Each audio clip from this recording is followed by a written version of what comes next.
చదువుదాం ప్రారంభిద్దాం. యూదుడని గ్రీసు దేశస్థులని భేదం లేదు, ఒక్క ప్రభువే అందరికీ ప్రభు అయింది. తనకు ప్రార్థన చేయవారందరి ఎడల కృప చూపుటకు ఐశ్వర్యవంతులైన. చాలండి.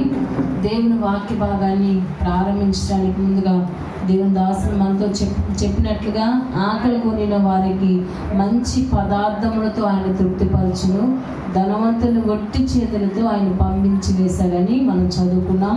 నిజమే, వాక్యం కొరకు ఆకలి, ఆసక్తి. దేవుడు నాకు ఇదని ఏం నేర్పించాలనుకుంటున్నాడు, నాకు అవసరమైన, నా జీవితానికి అవసరమైన మాటలు దేవుడు నాతో ఏమి మాట్లాడాలని ఆశ కలిగిన వారికి తప్పకుండా దేవుడు తన వాక్యంలో నుంచి ఆయన మాట్లాడతాడు. ఈ మాటను మనసులో ఉంచండి. దేవుని వాక్యాన్ని ఒక్క నిమిషం కూడా వ్యర్థం చేయడానికి ఇష్టపడద్దు, ఆ సమయాన్ని పోనివద్దు.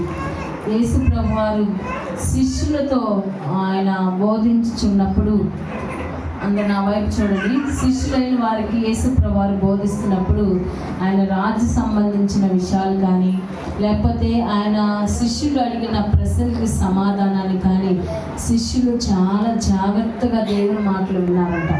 ఏ మాట కూడా వారు మిస్ కాకుండా, అంటే ఏ మాట చెప్పినా వారు మర్చిపోతారేమో అని చెప్పేసి వారు పామర్లు కదా, అందుకని ఈ మాట కూడా మర్చిపోకుండా వాళ్ళు చాలా జాగ్రత్తగా దేవుడు చెప్పిన మాటలు మనసు పెట్టారంట. అట్లానే వారు మనసు పెట్టుటను బట్టి అనేక విషయాలు సంగ్రహించారు, అనేక విషయాలు యేసు ప్రభువారు వెళ్ళిపోయిన తర్వాత ఇతరులకు బోధించడానికి ఆ మాటలు వారికి సహాయపడి, అట్లానే ఈ దినము, ఈ సమయము దేవుడు మనకిచ్చాడు. దేవుని మాటలు వినడానికి సద్వినియోగం చేసుకుందాం. మనం చదువుకున్న ఈ లేఖన భాగంలో మనందరికీ తెలిసిన మాట ఏంటంటే, ప్రార్థన చేయవారు అందరి ఎడల కృప చూపుటకు ఆయన ఐశ్వర్యవంతుడై ఉన్నాడు. ఇక్కడ ఏమని రాయబడిందంటే, యూదుడని గ్రీసు దేశస్థులని భేదం లేదు. యూదుడని చెప్పండి, యూదుడని గ్రీసు దేశస్థులని భేదం లేదు. అంటే ఏ మతస్థుడని ఆయనకి సంబంధం లేదు, ఏ కులస్థుడో ఆయనకి సంబంధం లేదు, ఏ రంగు కలిగిన వాడో అని ఆయనకి సంబంధం లేదు, మనిషి వ్యక్తిగత అయినది అతనికి సంబంధం లేదు, ప్రభువారికి సంబంధం లేదు. అతడు ధనవంతుడా, అతడు నిరుపేదైన వాడా, అతడు దేవుని ఎద్దుకి వచ్చేవాడా రానివాడా అని ఆయనకి సంబంధం లేదు. కానీ ఏ వ్యక్తి అయినా సరే, అతడు యూదుడా, అన్యుడా, ప్రార్థనకు వచ్చేవాడా, బాగా ప్రార్థన చేసేవా, బాగా దేవునికి కానుకలు ఇచ్చేవాడా, బాగా దేవుని సన్నిధికి వచ్చేవాడా, జాగ్రత్తగా ఉండండి. తారతమ్యాలు చెప్తున్నాడు. యూదుడని గ్రీసు దేశస్థుడని భేదం లేదని ఉంది కదా. యూదుడు అంటే యూదుడైన వాడైనా, ప్రార్థనకు వచ్చేవాడైనా, అన్యుడైనా, దేవునికి తెలియని వాడైనా, ఇతర మతస్థుడైనా, ధనవంతుడైనా, ఒట్టివాడైనా, పేదవాడైనా, కటిక దారిద్రంలో ఉన్నవాడైనా, కష్టంలో ఉన్నవాడైనా, సమస్తము కలిగి అభివృద్ధి చెందిన వాడైనా సంబంధం లేని విషయం. కానీ దేవుడు ఏం చెప్తున్నాడంటే, యూదుడైనా గ్రీసు దేశస్థులని భేదము లేదు. భేదం అయితే లేదు, ఏ వ్యక్తికైనా భేదం లేదు. కానీ ప్రార్థన చేయవారికి మాత్రం భేదం ఉన్నది. అర్థమైందా? ముందు విషయం, ఏ వ్యక్తి అనేది భేదం లేదు, ఇక్కడ ఏ కులస్తుడు అనేది భేదం లేదు. కానీ ప్రార్థన చేయవారందరికీ మాత్రమే కృప. ప్రార్థనకు వచ్చిన వారికి మాత్రమే కాదు, కానీ ప్రార్థన చేయవారికి మాత్రమే కృప. ఏంటండి, ప్రార్థన మేము చేయట్లేదు అంటారా? ఈ విషయాన్ని బట్టి ప్రార్థన మేము చేయట్లేదు అనుకుంటాను కదా, ఈ మాట మీరు చెప్తున్నారు అని అర్థం చేసుకోవచ్చు మీరు. కానీ ఇక్కడ చాలా సంగ్రహంగా మనం ఆలోచన చేస్తే, ప్రార్థన చేయవారికి మాత్రమే కృప అని దేవుని వాక్యం చాలా స్పష్టంగా చెప్తున్నది. ప్రార్థన చేయటం అంటే మేము ప్రార్థన చేస్తున్నాం కదండి, ఇంత సమయాన్ని వెచ్చించి దేవుని సన్నిధికి వచ్చింది ఎందుకు? ప్రార్థన చేసుకోవడానికే కదా.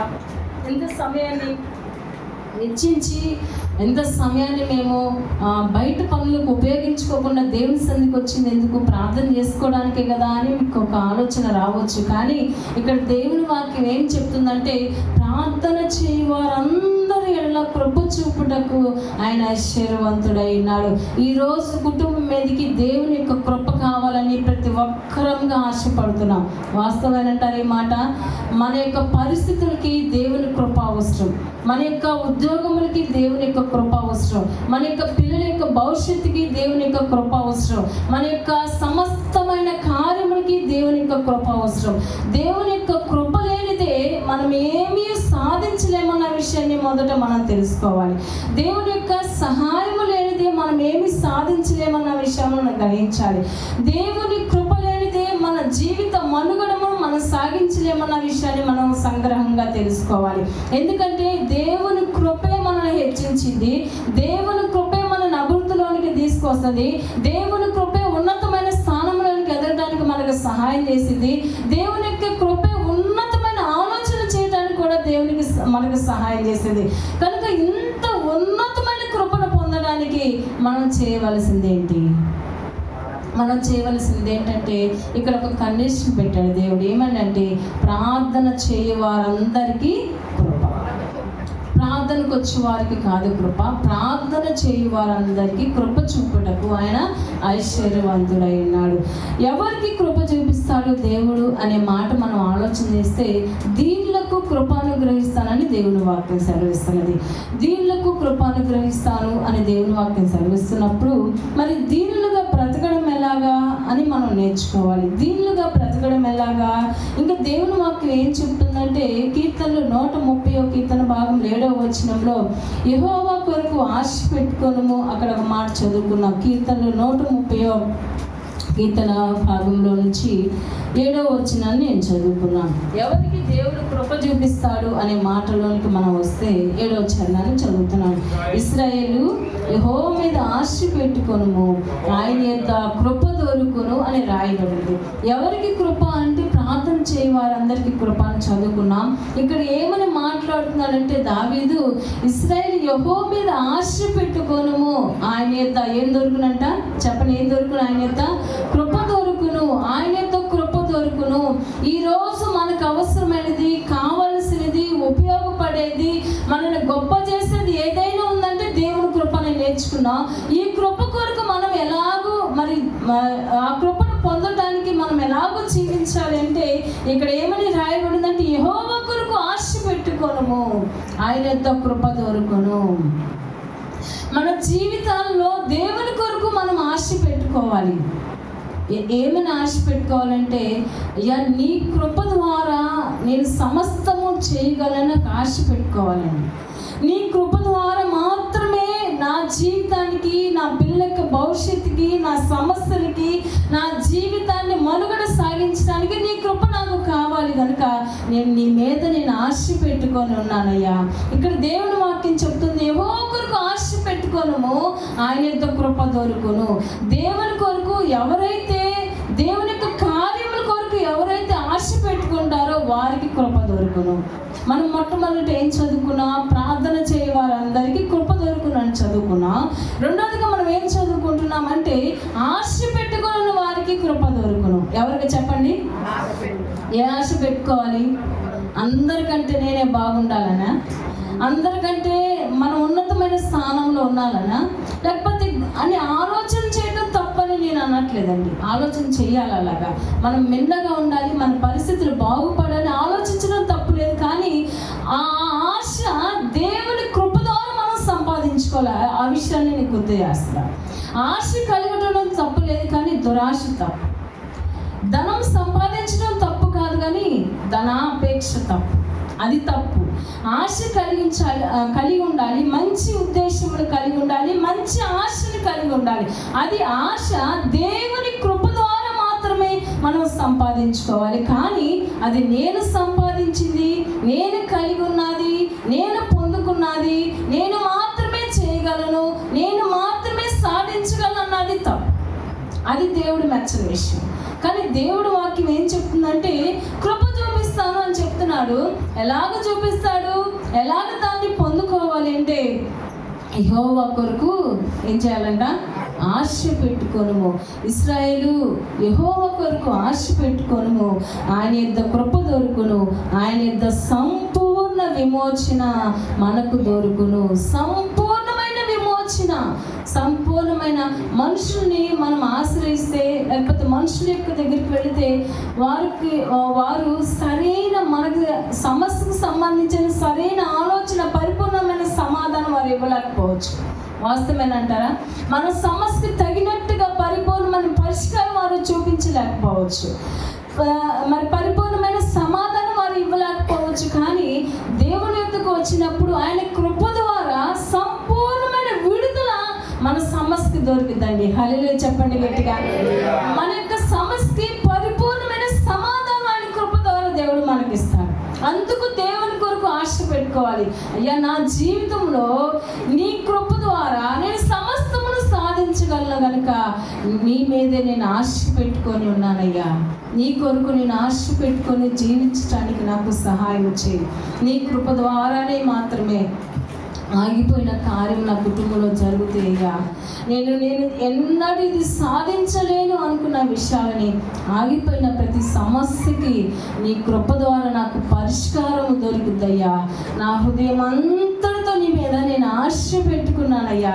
ఈ మధ్యాహ్న సమయంలో హృదయపూర్వకంగా దేవుని మీద ఆశ పెట్టుకున్న వారికి దేవుడి కృప త్వరతంగా వారి మీదకి రాబోతున్నదండి. నేను నమ్ముతున్నాను.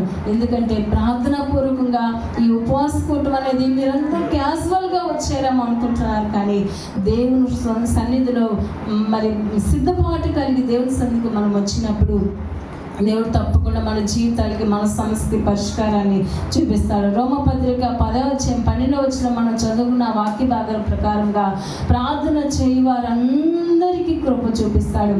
మనం ఎలాగో ప్రార్థన చేస్తున్నాం, ఏ విధంగా ప్రార్థన చేస్తున్నాం? స్వలాభం కోసం ప్రార్థన చేస్తున్నామా? దురుద్దేశంతో ప్రార్థన చేస్తున్నామా? లాభాన్ని అపేక్షించి ప్రార్థన చేస్తున్నామా? లేకపోతే మనమే మిన్నగా ఉండాలని ప్రార్థన చేస్తున్నామా? స్వనీతితో ప్రార్థన చేస్తున్నామా?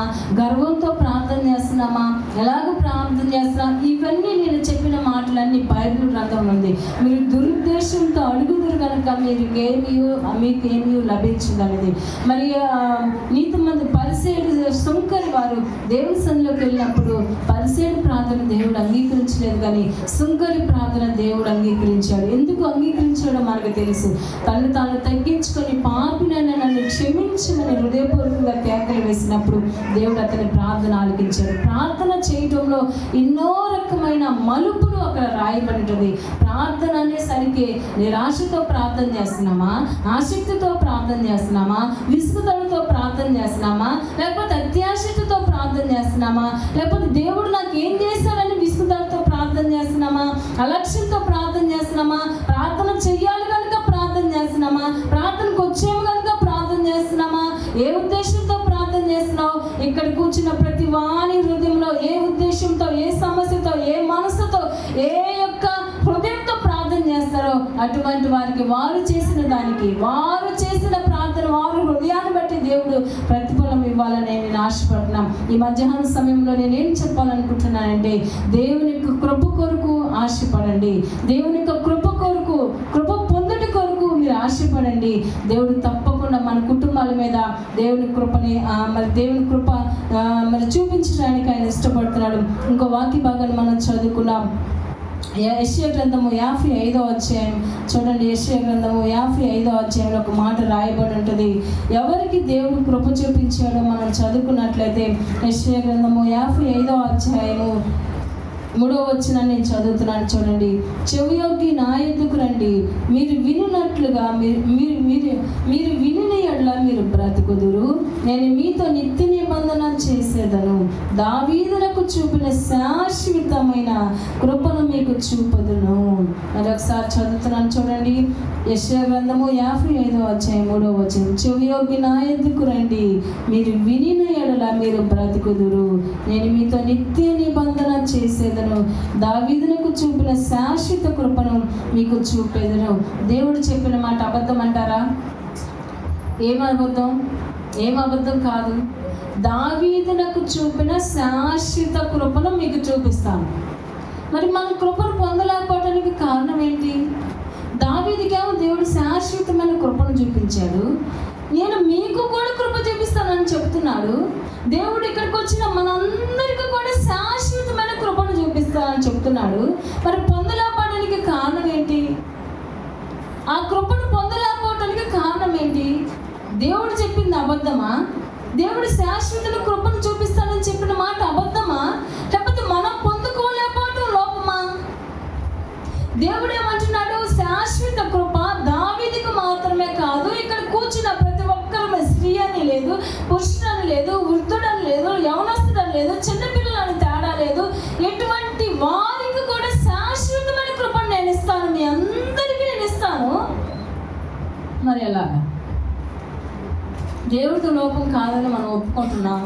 అది పైకి కానీ జనానికి కానీ భయపడి మనం ఒప్పుకుంటున్నాం. ఇది దేవుడిది అయితే తప్పు కాదు.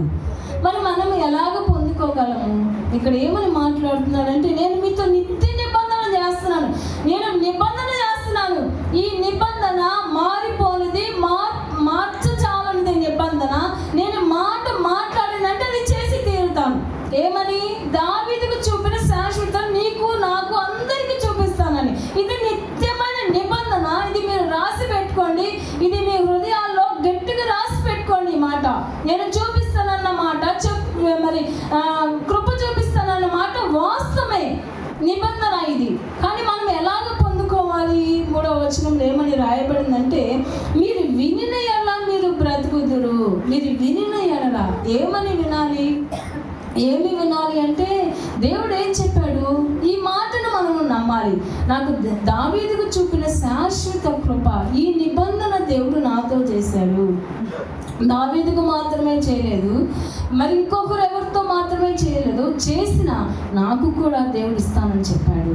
నాకు కూడా ఈ కృపను దేవుడు నాకు అనుగ్రహిస్తానన్నాడు. నేను ఈ కృపకు నన్ను పాత్రురాలుగా నన్ను చేయి. ప్రార్థన చేయి వారందరికీ కృప, ఆశ పెట్టుకునే వారికి కృప. 3వది, దేవుని మాట వినిన వారికి దేవుని కృప అనుగ్రహిస్తారని. హల్లెలూయా. ఆశ పెట్టుకున్న వారికి దేవుని కృప. వారి కుటుంబాల మీదకి ఏమని ఆశ పెట్టుకోవాలంటే, అయ్యా నీవు తప్ప నాకు ఆధారం ఎవరు లేరయ్యా, నా కుటుంబానికి సమస్య పరిష్కరించడానికి ఆధారం నీవే కనుక నీ కృప కొరకు నా హృదయం అంతటితో నీ మీద నేను ఆశ పెట్టుకొని ఉన్నాయ్యా. నీ కృప కొరకు నా హృదయము తర్పించిపోవాలయ్యా. నీ కృప కొరకు నేను కృపను పొందటానికి నా హృదయం అంతటితో నీ మీద నేను ఆశ పెట్టుకున్నాను. ఎందుకంటే దేవుని కృపే మన కుటుంబాలని ఆశీర్వాదకరమైన స్థానంలో ఉంటుందండి. శాపగ్రస్తమైన పరిస్థితి నుండి దీవెనకరమైన పరిస్థితిలోనికి, మరి రోగగ్రస్తమైన జీవితం నుండి ఆరోగ్యకరమైన జీవితంలోనికి ఈ మన పరిస్థితుల్ని ఉల్టా చేసేది దేవుని కృప. కనుక ఈ కృప కొరకు మనం ఆశ పెట్టుకోవాలి. మన పరిస్థితుల్ని తారుమారు చేయగలిగినది అంటే ఉన్నది లేనట్లుగాను, మరి అనుకున్నట్లుగాను జరగగలిగినది దేవుని కృప. ఈ శక్తి ఎవరికి ఉన్నదంటే దేవుని కృపకు ఉన్నది. ఇంత శక్తివంతమైన దాన్ని మనం పొందుకోవాలా లేదా? చెప్పండి, పొందుకోవాలా లేదా? ఈ కృప మనకు అవసరమా లేదా? ఈ కృప మనకు అవసరం. మనం చేయవలసింది ఏంటి? మరి ఎలాగ ప్రార్థన చేయాలి? ఆ శక్తితో మనం ప్రార్థన చేయాలి. దురుద్దేశం లేకుండా మనం ప్రార్థన చేయాలి. క్షేమాధారమైన ప్రార్థన మనం చేయాలి. ఈ వచనాలనే నేను మీకు చూపించట్లేదు, కానీ వర్క్ మెన్షన్ చేస్తున్నాను. క్షేమాధారమైన ప్రార్థన మనం చేయాలి. క్షేమం, మన కుటుంబాల క్షేమం, ఇతరుల యొక్క క్షేమం కొరకు మనం ప్రార్థన చేయాలి. దేవుని వాగ్దానం ఏం చెప్తుంది? దావీదునకు చూపిన శాశ్వత కృప. ఆ వాగ్దానం మనకు కూడా ఉందా లేదా? చెప్పండి, మనకు కూడా ఉందా లేదా? మనకు కూడా దేవుడు ఇస్తానంటున్నాడా లేదా? ఇప్పుడు దేవుడు ఎవరు కాదు? పక్షపాతి కాదు, అవునా కాదా? దేవుడు ఇస్తానంటున్నాడా లేదా? ఇస్తానంటున్నాడు, పక్షపాతి కాదు. ఆయనలో ఏ లోపము లేదు. లోపము ఏదైనా ఉందంటే మనలోనే ఉంది. మనం పొందుకోలేకపోవటమే లోపం ఉంది. మనం ఆశ పెట్టుకోలేకపోవడం లోపం ఉంది. ఈ రోజుల్లో దుష్టుడు ఎక్కువగా ప్రజల్లో తీసుకొస్తున్నది ఏంటంటే నిరాశలకు. ఇంకేముందిలేండి, ఇంకెప్పుడు జరుగుతుందండి, ఇంకెన్ని సంవత్సరాలండి, ఇంకెంతకాలం అండి మా పరిస్థితులు? ఇంకా మెరుగుపడతాయి అంటారా? బాగుపడతాయి అంటారా? మంచి రోజులు నేను చూడగలనా? మంచి పరిస్థితులు నేను అనుభవించగలనా? సంతోషం అనేది నా జీవితంలో ఉండిద్దా? సమాధానం అనేది నా జీవితంలో ఉండిద్దా? ప్రతి ఒక్కరిలో ఏదో ఒక సందర్భంలో ఏదో ఒక కార్యం దగ్గర నిరాశ అనే బాణాన్ని తీసుకొని వస్తున్నాడు సాతాను. ఈ నిరాశకి ప్రతి ఉండగా దేవుడు ఏం చేస్తున్నాడంటే మనకి కృప అనుగ్రహిస్తానని చెప్తున్నాడు. హల్లెలూయా. ఈ కృప పొందిన వారికి దేవుడు గొప్ప సమాధానాన్ని ఇస్తున్నాడు. అందుకే కీర్తనల 130 కీర్తనలు 7వ వచనంలో ఏమంటుందంటే, ఆశ పెట్టుకొనుము ఆయన యొక్క కృప దొరుకును, సంపూర్ణమైన విమోచన, మన సమస్యకి అంతటికి సంపూర్ణమైన విడుదల ఆయన దగ్గర దొరుకును. ఇదంతటికి కారణం ఏంటంటే ఆయన కృప పొందాలి. కృప కొరకు ఆశ పెట్టుకున్న వారికి కృప, ప్రార్థన చేసిన వారికి కృప, ఇంకేమంటున్నారంటే శాశ్వతమైన కృప నేను మీకు చూపుదును. మీరు నా ఎద్దుకు రండి, మీరు నా మాట వినేలా మీరు బ్రతుకుతారు. మీరు నా మాట వినండి, మీరు నా మాట వింటే మీరు బ్రతుకుతారు. మీకెందుకు సమస్యలతో కొట్టుమిట్లాడుతున్నారు? నా మాట వినండి, నా ఎద్దుకు రండి, నా మాట మీద నమ్మకం ఉంచండి. నేను చేస్తానన్న మాట మీద నమ్మకం ఉంచండి, ఇస్తానన్న మాట మీద నమ్మకం ఉంచండి. ఎప్పుడయ్యా, ఎప్పుడు చేస్తావయ్యా? ఆశ పెట్టుకో. ఇశ్రాయేలు ఆశ పెట్టుకోను, ఆశ పెట్టుకో, ఆశ పెట్టుకో, సంపూర్ణమైన విడుదల అనేది దొరుకును. మోకరించండి, ప్రార్థన చేస్తున్నాం. హృదయపూర్వకంగా ఆశ పెట్టుకున్న వారికి దేవుడు తప్పకుండా ఆయనకు సహాయం చేస్తాడు. ప్రార్థన చేయ వారికి అందరికీ కృప, అట్లానే ఆశ పెట్టుకున్న వారికి దేవుడు కృప అనుగ్రహిస్తాడు. దయచేసి అందరూ మోకాళ్ళ మీదకి వచ్చి హృదయమంతటితో ప్రార్థన చేద్దామా? నీ కృప నాకు జీవితానికి కావాలయ్యా, నా బిడ్డల మీదకి నీ కృప రాని అయ్యా, నా ఉద్యోగం మీదకి నీ కృప రాని ప్రభా, నా భవిష్యత్తు మీదకి నీ కృప రాని అయ్యా. దయచేసి అందరూ మొక్కల మీదకి రండి, ప్రార్థన చేసుకుందాం. అయ్యా నాకు సహాయం చేయి. దావీదునకు చూపిన శాశ్వత కృపను చూపిస్తానని చెప్పావు, నిత్య నిబంధన చేస్తానని చెప్పావయ్యా, నిత్య నిబంధనను చేసినావయ్యా. అయ్యా శాశ్వతమైన కృపను పొందడానికి నా హృదయం సిద్ధంగా ఉండడానికి సహాయం చేయి. ఆ కృపకు నన్ను యోగ్యులుగా చేయి ప్రభా, ఆ కృపను పొందడానికి నన్ను యోగ్యులుగా చేయ, నన్ను దీనులుగా చేయి ప్రభా. అయ్యా నీ మాట నేను వినడానికి సహాయం చేయి. నేను మూర్ఖత్వంతో ప్రవర్తించనివద్దయ్యా, గర్వంతో నేను ప్రవర్తించనివద్దయ్యా. నీ మాట వినడం ద్వారా వాగ్దాన దేవుడు మనకి కూడా, మన కుటుంబాలకు కూడా వర్తిస్తుంది. దయచేసి ప్రార్థన చేసుకుందాం, నోరు తెరుద్దాం. అయ్యా నాకు సహాయం చేయి, అయ్యా నాకు సహాయం చేయి. నువ్వేదో ఆశ పెట్టుకున్నా నా హృదయానికి, అయ్యా హృదయపూర్వకంగా ఆశ పెట్టుకుంటున్నాను అయ్యా. అయ్యా నేను హృదయపూర్వకంగా నీ మీద నేను ఆశ పెట్టుకుంటున్నాను అయ్యా. నా పరిస్థితులంతా అయ్యా, నా సమస్య అంతా గోచరంగా కనబడుతున్నా కానీ అయ్యా నా జీవితం అంతటితో నీ మీద నేను ఆశ పెట్టుకొని బ్రతకడానికి నాకు సహాయం చేయి. ఆశ పెట్టుకొనుము, అప్పుడు నీకు కృప దొరుకును, సంపూర్ణమైన విడుదల విమోచన దొరుకునని చెప్పావయ్యా. అయ్యా దావీదుకు చూపిన కృపను చూపిస్తానని చెప్పావు కదా తండ్రి. అయ్యా నాకు సహాయం చేయి. యూదుడనే గ్రీసు దేశస్తుడని భేదం లేదు. ఆయన ఎటువంటి వారికి ఈ రోజు కొత్తగా వచ్చిన, ఈ రోజు నువ్వు కొత్తగా దేవుని సన్నిధికి వచ్చిన, నువ్వు ప్రార్థన చేయ వాళ్ళందరూ ఇలా కృప చూపిస్తాడు. హృదయం అంతటితో దేవుని సన్నిధిలో ప్రార్థన చేయడం నేర్చుకో. హృదయం అంతటితో దేవుని సన్నిధిలో ప్రార్థన చేయి. అయ్యా నాకు సహాయం చేయి. ఎవరైతే హృదయపూర్వకంగా దేవుని సన్నిధిని అడుగుతారో, అయ్యా నేనైతే ఉంటున్నాను ప్రభా, నేనైతే జ్ఞానం లేనిదయ్యా, నేనైతే నా సమస్యను తీర్చుకోలేని బలహీనయ్యా, నేను నా సమస్యను పరిష్కరించుకోలేని బలహీనయ్యా, నేను నా సమస్యను ముందుకు జరపలేని బలహీనయ్యా ప్రభా. నీ కృప కొరకు నేను ఆశ పెట్టుకొని ఉంటున్నానయ్యా, నాకు సహాయం చేయమని ఎవరైతే హృదయపూర్వకంగా దేవుని అడుగుతున్నారో వారికి తప్పకుండా ఆయన సహాయం చేస్తాడయ్యా. అయ్యా నువ్వు నాకు సహాయం చేయి. హృదయపూర్వకంగా అడుగుతున్నానయ్యా, నా పరిస్థితి నీ కృప నాకయ్యా. ఆగిపోయిన కార్యములు జరగడానికి నీ కృప కావాలయ్యా. అయ్యా ఆగిపోయిన కార్యములు నా జీవితంలో జరగడానికి నీ కృప అవసరము ప్రభువా. అయ్యా నీ కృప నా మీదకి రాని మనం ప్రార్థన చేసుకో. ఆ ఒక్క మాట దేవుని అడుగు, నీ కృప నాకు కావాలయ్యా. అయ్యా నీ కృప నా కుటుంబం మీదకి రాని ప్రభువా. అయ్యా నీ కృప నా కుటుంబం మీదకి రాని అయ్యా, నా బిడ్డల మీదకి రాని అయ్యా. ఒక్కసారి నీ కృప రాని ప్రభువా. అయ్యా ఒక్కసారి నీ కృప రాని అయ్యా. నా కుటుంబాన్ని నీ కృపను పొందడానికి యోగ్యులుగా చేయి ప్రభువా. అయ్యా నా కుటుంబం నీ కృపను పొందడానికి యోగ్యురాలుగా చేయి ప్రభువా. నీ కొందనాలయ్యా, ఆ రీతిగా నాకు సహాయం చేయమని ప్రార్థన చేస్తున్నా. పరిశుద్ధుడా నీ కొందనాలు, స్తోత్రములు నైనా. ఈ సమయంలో మీరు మాతో మాట్లాడిన విషయాలు బట్టి నీ కొందనాలు. యూదుడని గ్రీసు దేశస్తులని భేదం లేదయ్యా. అయ్యా పెద్ద చిన్న అని భేదం లేదయ్యా, ధనికుని నిరుపేదని భేదం లేదు. కానీ ప్రార్థన చేయ వాళ్ళందరికీ కృప చూపించగలడు. ఐశ్వర్యవంతుడైనందుకు వందనాలయ్యా. అయ్యా మేము ఏ విధంగా ప్రార్థన చేయాలి, ఏ విధంగా